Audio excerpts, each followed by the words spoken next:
So it gets to a point where if people are popping up and like searching for your business and you're coming up under emergency care, if people are looking for some sort of emergency care and you come up and they come to your business, it's dangerous because you don't have the equipment or the staffing to support emergency situations that that person might be encountering.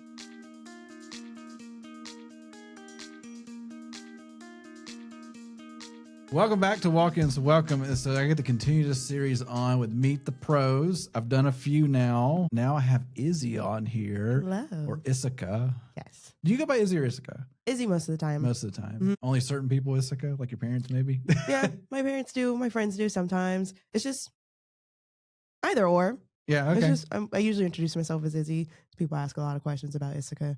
Yeah, so I made your email Issacah, and nobody realizes that. Like, what's her? We don't have an email. I was like, yes, it's Issacah. Yeah, her legal name. Yeah, a lot of people just say Isaac and take it. Okay, that's run away with it. So I introduce myself as Izzi a lot. I love it. So we have Izzi on today. She's in the SEO world. You've been in the SEO world for a couple of years. Now, before I get into that, I have to ask that question that we always ask of our guests. But what is one thing about you that nobody knows? I don't know that it's really a secret, but I am a cozy connoisseur. Cozy connoisseur. Yes, I do love a cozy blanket, a fuzzy sock, a nice fort, like a soft pillow. I really enjoy a cozy setup. I have a blanket at my desk. Like, I'm a cozy gal. You are. I mean, I think you're maybe one of the first ones we bought a heated blanket for. Possibly. Yeah. Yep. I run cold. You run cold. You do run cold. I'm anemic. Maybe that's something people don't know. That's true. Going off health information on this podcast, it's all good. But awesome. Well, so you've been with us for a couple of years now. Like you started as an intern with us, then moved into different positions, and here you are. But before you came here, you're originally from Ohio. I am. But we're here in Birmingham. How did that connection even start? Like, how'd you go from Ohio down to Alabama? Well, I was in Ohio till halfway through high school. So I did 2 years in Ohio and then 2 years here, because my dad got a new job. So then we moved to Montgomery, Alabama. And then I just kind of stayed because my mom was a vet. So the setup for me was pretty good if I stayed and went to college in Alabama. So oh, yeah, absolutely. I stayed and went to college in Alabama, and I got an internship here. So I've just been here. Yeah, we brought you on intern-wise. Was it the same time as Alyssa as well? Mm-hmm. Yeah, y'all came as a pair. Yeah. We applied together. And y'all didn't know it, right? Yeah. We applied together at the same office, like in the career center. And then we were just like, should we do both? And we swapped. So both of us applied to both positions. We're like, fingers crossed at least. Like if we don't get this one, we'll get the other one. Yeah. So we'll swap. Nice. And here you are. And you've seen us transition from any and every type of client to mostly urgent care now. You've seen a lot. Yeah. And I'm curious, I know there's something we'll talk about review-wise in a bit, but I'm curious from your standpoint, are there some misconceptions that like urgent cares have regarding Google in general or SEO in general? Like, is there like, well, can't we just do this one thing? You're like, well, yeah, but no. Yeah. Well, I think I get a lot of different inquiries where they think that things are more customizable than they are. Okay. Like, for instance, some people think we can change the look of the knowledge panel on Google, on your Google business profile. That's funny. They think yeah, or like you can change the button. They'll be like, well, can we make it red? And it's like, Google can make it red. I can't make it red. And there's certain misconceptions about like where you can add links. If we can move this link up on my Google business profile, and like I can't change the way the link is displayed. I can't move your booking link. A lot of people aren't aware that customers can add pictures to your Google business profile and they'll populate into your Google business profile, which is another reason why it's important to respond to reviews. And yeah, I think those are the big ones, at least, that are top of mind. I get a lot of customization questions, like, can we just move this? And I'm like, I can't. That's so fascinating. Really? I mean, I guess for most people, if they're not in it every day, like, hey, we're playing in Google's backyard. Yeah. Like, this is Google's choice. We're just feeding a system. We can't dictate the system. Yeah. By any stretch. That's so fun. I had no idea that people were asking that. Yeah. They really want to customize. I'm like, I wish I could, but I can't change the way it looks. And the maps, people do ask about the map display and the picture that pops up when people search on Google Maps, but from the maps side, like when you can move up and down the street, like, can you just edit the way that this looks? Like, actually, I can't. Like, a Google car has to go down the street and it's there's people in the photo, there's cars, the stuff is blurred. Like, I can't change how your business pops up from that perspective. We can upload photos, but we can't change the map, like the interactive display. That's so funny because I know like we have a client that their location used to be a Mexican restaurant. Mm-hmm. And then it became like a closed down Mexican restaurant on Mm-hmm. Google. I was like, sorry, we can't fix that. Love to. Yeah, I can ask them. I could be like, hey, you should send another car out there. But if they're like, no, I can't make them do it. No, not at all.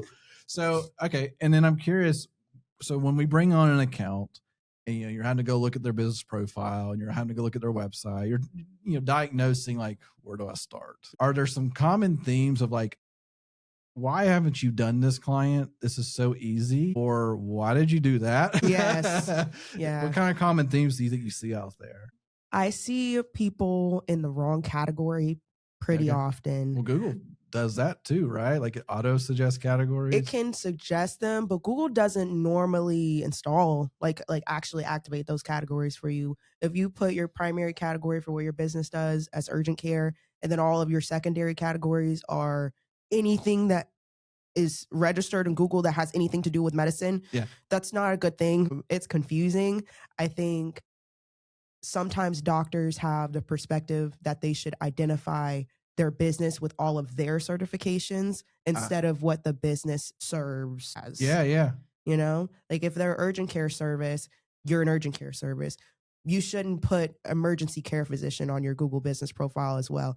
Even if you are technically qualified as an emergency care physician, your clinic is not equipped with the setup to actually do emergency care. So it gets to a point where if people are popping up and like searching for your business and you're coming up under emergency care, if people are looking for some sort of emergency care and you come up and they come to your business, it's dangerous because you don't have the equipment or the staffing to support emergency situations that that person might be encountering.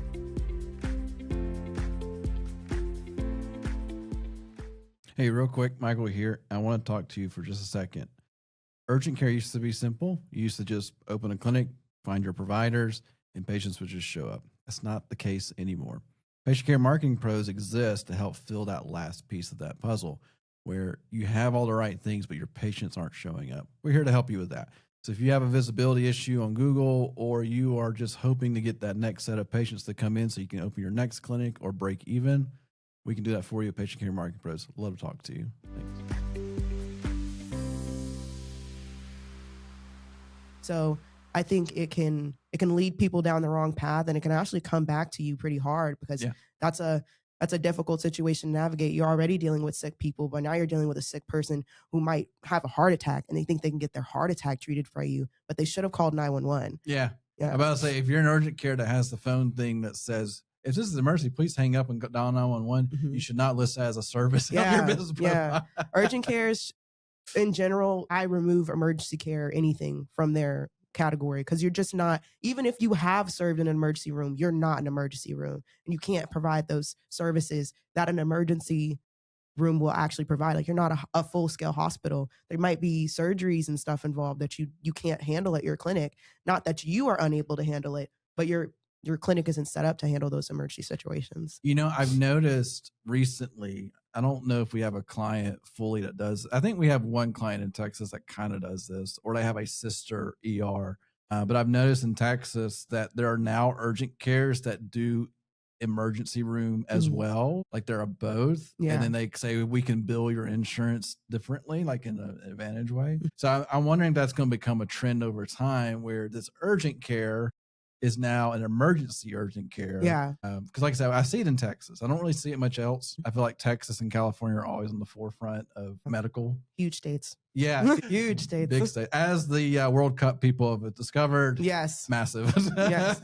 I've very much enjoyed that content recently. Oh, it's fantastic. If you're an emergency care physician and you actually have an emergency care setup, I'm all for it. But the majority of urgent cares just don't. So I think it's much better to avoid that. There's also specific categories that are medical, but they'll refer to more like post-mortem. Like you're actually, this is for once they've passed, not people actively seeking care to live tomorrow. So it's different. Like people will search medicine and then they'll type in every single medical clinic related category just to show that they're able to do all these things. And technically you are, but it's important to remember that there's nuance to all of these categories and that there's lots of medical based businesses that this could be referring to. You need to do your proper research before you identify yourself with a specific category, especially when it comes to things that could be dangerous, like displaying emergency care. Yeah, absolutely. I mean, I think if you could sum it up, it would be simply list on Google what you actually do. Don't fudge it. Yeah. And be honest and make sure you have content related to it. Yeah. So you can connect the dots. And because whether we like it or not, Google wants the search result to be exactly what the person was searching for. Yes. And if it's it's like in Google Ads, like when we have somebody searching for like flu, we want them to show up for flu stuff. They know they're on the flu page and then boom, they're getting an appointment related to flu. Like it seems so simple in concept, but people just struggle because they're also like the old school way of all just keyword stuff. Well, in this scenario, all just category stuff. Yeah. And then you show up for everything. And then Google's like, I don't know who you really are. Yeah. But I think I do. Yeah. So it's just the whole thing. Yeah. Well, before we move into the review side of it, I want to just change it back to personal just for a second. So you are a soup person. I am a soup person. And I remember learning that about you because I remember one time I bought you some specialty soup once. And like that was a good buy. I don't remember what soup I bought. Broccoli cheddar. Okay. That's been years. I know which one it was. I brought some today. Oh, fantastic. All right. So the question is broccoli cheddar your favorite? It's so hard to say a favorite when there's such a beautiful realm of soup.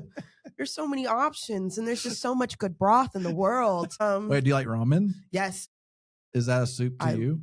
Yeah. It's a noodle soup. It's a noodle soup. Pho is great. It's one of my I like pho more than ramen. Okay. Have you been to the honeycomb ramen? Yes. It's like Kura ramen. Yeah, it's really good. Yeah. I sat in one of the honeycombs. We did too. Just for the vibe. It was cute. But there's so many different soups from so many different cultures. And anytime anyone presents soup, I'm going to eat it. So it's hard to pick a favorite. Wait, is there one you'll never eat again? Honestly, hot take. I don't really like Italian wedding soup. Italian wedding soup. Now, that's like the Olive Garden soup? I haven't been to Olive Garden in years, but I guess. Or Tuscany soup? Yeah, I mean, something related to that. And it's not even, I don't eat beef or pork. I'm trying to reintegrate beef in my diet, but I don't eat pork. So sometimes when soup has a lot of sausage in it, I'm I know what you're talking about now because it's got the big piece of kale. Yeah, and it's like got little tiny noodles or something. Yeah. And I tried and I was like, So you don't like that? I wasn't vibing with it. It's been a while. It's a soup I kind of avoid. So maybe my taste buds have changed and somebody can make it better. Maybe. But that's the one I was. It's a big no for that. So what is your favorite soup, you think? Or your go-to, like no matter what, I'm going to have a good time with this soup? I can always do a noodle soup, like pho. I can always have pho. Okay. And I really like a cream of chicken wild rice soup. Yeah. That's really good. I love a tomato soup. I like French onion soup. Yeah. Okay. Those are the big ones. I can really steadily rely on them. A good tomato soup is good. It's a spoon. A spoon makes a difference. Do you want a wooden spoon or a metal spoon? I want a metal spoon. But a soup spoon. Yeah, but a soup spoon. And I need it to be like a certain level of wide and like circular. Yeah. If that makes sense. Because I also need like a scoop. It's got to have. It holds it well. Yeah, it's got to have a little depth. It can't be too shallow. It also can't be too skinny. Because then it gives medicine spoon instead of soup spoon. I love the detail. Yeah, and I like to have a heavier handle with and it's kind of wide. It's really skinny spoon. I don't have arthritis. I don't want to squeeze a handle. There's a comfort to it. It's like finding a good pen. Yeah, exactly. Do you have a dedicated soup spoon? I do. I'm learning. I do. Alyssa also bought me one for Christmas or my birthday one year, and I lost it, and that was devastating. I've been talking about it for months and months. Now I got to ask Alyssa where she got it. Yeah, she bought it off Etsy, and I lost it in my previous apartment. I think right before I moved, I was like, I can't find it, and it just drove me nuts. She got it customized, and everything was super cute, and I was devastated about it. But I did buy a pack of spoons, like soup spoons specifically. That's so funny. So for me, like soup wise, and then we'll move on. But I love the enthusiasm behind it. So for me, I am like, I'll do a soup here and there. I will always do a Panera bread bowl. Yes. I always do Yummy. that. Like if that's an option, like tomato bisque and a bread bowl, like Mhm. that's good stuff to me. Now, have you ever watched Seinfeld? Okay, so I'm old now, but 90s Seinfeld, there is an episode, excuse the word here, called The Soup Nazi. Mhm. And it's about a Okay. soup restaurant and how he's controlling the whole line and everything. Oh, wow. For a soup person, you may want to go watch it. Yeah. It's worth the watch. It's on Netflix. I'm intrigued. Yeah, exactly. But anyway, moving on from soup, coming back to the world of SEO, which I love this. This is the best part with Meet the Pros. Let's just learn, right? All right. When it comes to, we talked a lot about business profile, but we didn't go into depth about reviews. And I think what's interesting about reviews in the urgent care space, they get thousands. Yes. Like most traditionally, like if you're a home service or really anything else, except for like amusement parks or things like that, anything else, if you got more than 50 reviews, you're doing great. In urgent care space, if you don't have like 1,000 reviews, you're barely scratching the surface. Yeah. And so, but let's talk about that because there's good and bad to reviewing, and it's not a set and forget mindset. Like there's a whole thing behind it. So talk about that. I would say a really important aspect of reviews is just a response. I think a lot of times when there's a low response rate, people have kind of lost the focus because in my mind, as an urgent care, you are a pillar in your community. Yeah. That is something that should always be at the forefront of your business. And a huge part of being that pillar is being able to respond and give good information to the community that you're serving. I think a lot of negative reviews that could be well maintained or just mediated really well would change the dynamic of how your community views you.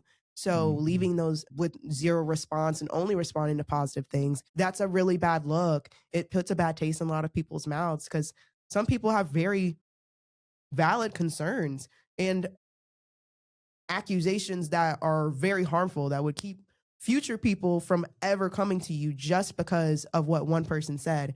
And most people read reviews first. I do it. When I was looking for, I sort by, I do newest and then I also do worst. Yes. Yeah. I go and I see what's the bad thing that happens here. Like, what is are they going to listen to me? Because that's a concern for a lot of people. I have a chronic illness. So when I'm searching for doctors, I'm searching for the negative reviews. I want to see if people are saying, oh, I didn't like the front desk, or if they're saying that doctor doesn't listen to me. Yeah. Because there's a huge differences. No bedside manner. Yeah. Like, the front desk issue is a problem because nobody wants to deal with that anyway, but it's a bigger problem to me as a consumer to walk in and be not confident that the doctor is going to listen to me. You know? So if people are saying stuff like that, I think it's really important to address it. Yeah, I mean, especially because I've seen not just urgent cares, but like restaurants and stuff where, well, they have an average of like a 3.5. That's not that good. I go look at, well, the last 6 months have been really good. And then you can see like, well, the bad ones was like years ago. Yeah. And then they haven't been responding to the good ones either. And so you have just like this weird spot where you're trying to catch up with the average. And I think that's one of the challenges because we always talk about, you know, people are all about giving a bad review and then you got to beg for that good review. And then people are like, well, I don't want to ask everyone's like, if you don't know if they really had a good experience or not. Like, obviously, if they're like yelling at you on the way out, I probably wouldn't ask for that review. Yeah. But beyond that, ask for it because it's also going to tell you as a clinic, where are we messing up on? Is that provider that maybe a rock star doctor, but just is terrible when dealing with the actual patient? Yeah. Is that a good idea? You know, stuff like that. It shows a lot of gaps in the business. Yeah. If you really listen to negative reviews, because sometimes people don't even get the chance to see the doctor because their experience at the front desk is so bad. Yeah. And they're telling everybody, don't go here because they're not even going to book you. They're not going to treat your kids right. They're going to talk behind your back. Yeah, they lie or they giggle at the front desk or, you know, billing is weird or so on and so forth. People have a lot of legitimate concerns and they never even get to see the doctor. Yeah. So you have to mediate some issues in your business because you see the problem in the reviews. Yeah. You know? And sometimes you don't have, you may not see that until somebody says it. A client comes in and is like, I couldn't even get treated because it was treated so poorly at the front desk that I'd rather go sit in the emergency room. I've seen that in reviews. Yeah. And that review did not get a response. No. That is something so important that you could definitely respond to. emergency room versus urgent care, most people are going to want to go to the urgent care because you have shorter wait times. There's a lot of benefits. And you're not to being in surrounded by urgent care. people being like gunshot wounds. Yeah, and it's lower danger. Less trauma.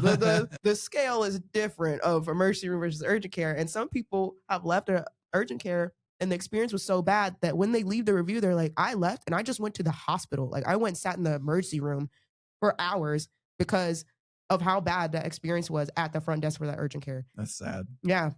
And I've seen it on two Yeah, different occasions. Not a lot, of course, where people are going in the emergency room. And then, of course, we have, urgent care competition keeps getting higher and higher. So they're just going to go to the neighboring urgent care and try there instead and just see if they can get it done. So let's talk. So responding to the negative reviews, is there just some key things that you would suggest to an urgent care owner? Because chances are it's the owner or maybe the manager. They're getting negative reviews, like it's a big complaint about something. I know on the outside saying, don't identify what their issue was in the review because that's breaking HIPAA at that point. Don't argue with them. I know that. And also because I think the part they do miss is there's so you get one chance to have a conversation on the review. It's not a back and forth. Yeah. And either one could edit their content. And so you have one chance to say something, but you don't want to, accuse them. And then you want to have some type of resolution, like you tried. So what, in your eyes, like what's some like ideal responses or things that they should be leaning into on negative reviews? For me, it goes back to the pillar in the community thing. Yeah. You need to recognize that this could be a like retention problem. Yeah. You're providing a safe space for people to come and talk to you while they're sick. So when you respond to them, you need to be doing it from a place of compassion. Yeah. And you also need to meet them where they're at. You might know a lot of medical terms and all the technology, like technical things that go on and but when you talk to someone who is just coming to be seen for one issue, you can't have this review that has a lot of broad-based medical terminology or anything like that. Like I've seen, obviously they're not identifying the specific issue that each patient had, but they're giving a lot of very broad medical stuff, a lot of jargon that they're not going to understand. And honestly, it can feel belittling when someone is reading that and they don't know what you're talking about. Yeah. So I would say keep compassion in mind and also keep it open. Provide a safe space and a comfortable space for them to feel like they can come back to you and talk to you. Because as soon as it turns around and they feel like that issue has been solved, they'll probably come back. And then because of the way that you solve this issue between the doctor and the patient, they're more likely to bring their family or to bring their friend, or if there's someone in town visiting, they're more likely to be like, hey, like I went there one time and it didn't go that well, but they fixed it. Like they owned up to their mistake. They fixed it. They offered me a place to come back. They offered me a number, a phone call, an email or something. Like they reached out. It was very personal. So I'd be mindful of your jargon, be personal and be passionate, because this is a person who came to you and you know everything about them. They know nothing about you. Yeah. Well, and I agree. I think there's more power in helping correct a negative review than just getting a good review. I agree. Now, there's a line to that though, because like you said, they made a mistake. They made the effort to correct the mistake. The patient recognized it and appreciated it, but maybe they didn't go back and update their review because of it, right? So I do think there's a call to action there. If the urgent care was proactive and the patient fully recognizes it, they should ask the patient, hey, could you go update your review and maybe not change it like what you have, but put update below and say, they took care of me. It was great. That would be helpful to us because we wanted to show the value, right? For sure. So like from an outsider looking in, if I only see negative and they respond, but then, I didn't see resolution either around it, like that's an opportunity. We even had that internally here. You may not know about this, but we had a review come across from an old client, and it was simply like there was a miscommunication where she wanted something and we didn't necessarily have it because she wasn't a client anymore, but she kind of thought we needed to provide it. And so anyway, so it got miscommunicated. I was able to talk to her and it's like, basically it was like, you're right. This is an issue. Let's fix this right now. And we fixed it. And then I asked her, could you take that review off or change it? She said, absolutely. And she did, because like, I don't have the power to do that. I can report it. Google's not going to care. Yeah. Because it's legit. Like it looks legitimate enough. But I made the call to action. Like, can you take care of it? And she said, absolutely. So, because I think when you like as a company give and say, we're going to take care of you. Hey, can you do one thing for us? And then maybe they'll take care of that review too. Yeah. So. It's a lot of trust that you build by responding to something, in owning up to your mistake, and also just arming somebody with more information so that it doesn't happen again, and just being genuine about being sorry if you messed up, or even if you didn't mess up, just be like, hey, I understand why you're frustrated. This is a frustrating experience. Here's what we can do moving forward to decrease that frustration for you. Here's numbers you can reach out to. Here's a resource from us, so on and so forth. Just becoming just being together, just being on the same page about something, and just having an understanding. Be human. Yeah, just talk to each other like people. Just treat your people like people, and you'll have a better response from future clients. In my opinion, I think some of the best rankings for Google Business Profile, the more active Google Business Profiles that we see, are because everybody who comes in there, they have such a good experience. They want to talk about it because it's so positive. And like in the medical community, sometimes it's hard to find a positive experience in medicine. Like, it's really hard to work with a doctor who you actually like, or to be greeted or walk in somewhere and not have that anxiety or that general frustration. Because nowadays people have a general mistrust in medical professionals, period. Yeah. So if you become that trustworthy place to go, and it's displayed in that public format, more people are going to come to you. And the reviews have played, to me, one of the biggest roles in it for your Google Business Profile is your reviews. Yeah. Because people might not even get to your website. They might book directly from your Google Business Profile. Google doesn't want you to go to your website. Yeah. Google wants you to stay on Google. Yeah. A lot of people aren't even visiting the website before they book for the first time, or before they call, unless they're looking for something specific, or they actually have an idea of what's going on. They might look at your pages or your service pages, and it's good to have well-structured stuff. Or who is the doctor that I'm going to see? And that's the type of stuff I look for. I think that's important too, to be able to say who the doctor is and see the doctor, and be able to see your certifications and stuff, and how that aligns with what issue that I think I have, and how you guys are responding to people with issues that I have. So respond to your reviews. And do so very thoroughly, and just build trust with your community. I think people would see a really big impact in just showing up for your people locally, because that's it. It's not like you're traveling anywhere. It's not like your business moves, or you have seasons where you're open and you're not open. This is you 100% of the time. People can get sick anytime. There's also stuff that people get at urgent cares that just doesn't have to do with illness. Like, it's just maintenance, routine maintenance. And when people send reviews about, I just got my annual physical, I just went to go get a physical. I did something casual. Like, I got a STD test. I got a physical, something little that doesn't mean you're necessarily sick. It's just your health check. And they speak positively of having that experience. Even something that little, and a response from that can bring way more people into your business. But you have to talk to them. And I think sometimes doctors have a issue talking to people in a way that it's easy to consume. Yeah, exactly. There's just like, I don't know. Obviously, I haven't been to medical school.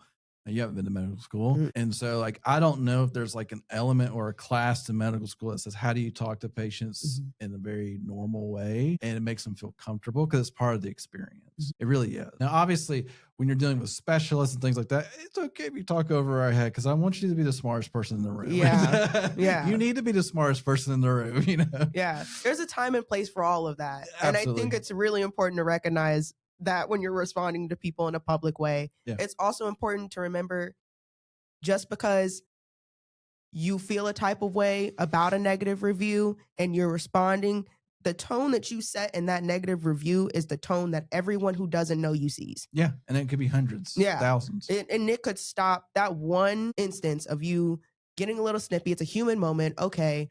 But that one instance could turn hundreds of people away from ever going into the door and seeing you. Thousands of dollars could be gone. So do you think, and this will be the last bit of this, do you think AI responding is good or bad, or it has its place? I think no. I think in general, I would not be pro AI responding. Maybe just for the 5 out of 5 stars that don't have anything. for anything that has depth, if that makes sense. Sure. You don't want the purely generic. Yes. Like felt like AI. Like AI responding is great for the 5 out of 5 stars. It had a great things. Excellent. Yeah. A+. If they're not saying much, you can not say much. I think that's fine.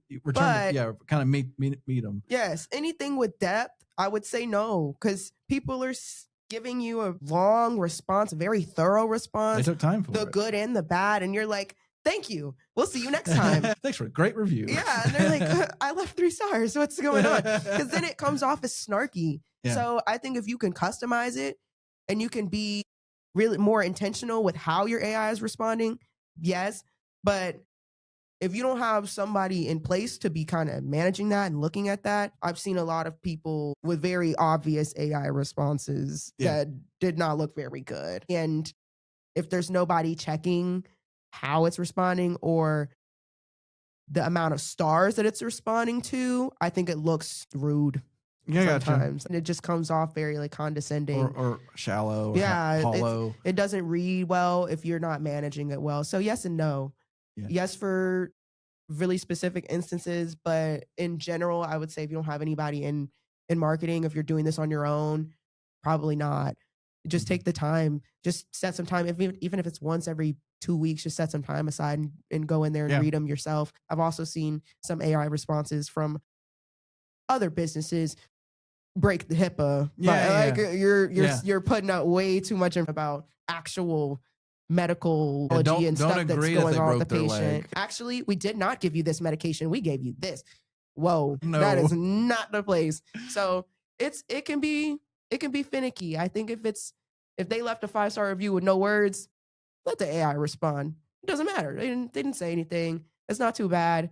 It's a response it's not a deep review. But if they have an actual issue with you, I wouldn't let AI handle that problem. Yeah. I would if you're gonna let AI handle the problem, it should be because you're prompting it and you're telling you're curating a message. You're correcting something you're saying. But I don't think you should just let AI go willy-nilly, just free to the AI. Well, I know a lot of AI review responders, they have an option that only respond to 5-star reviews. Yeah. And that's great because like you said, there's a value in responding.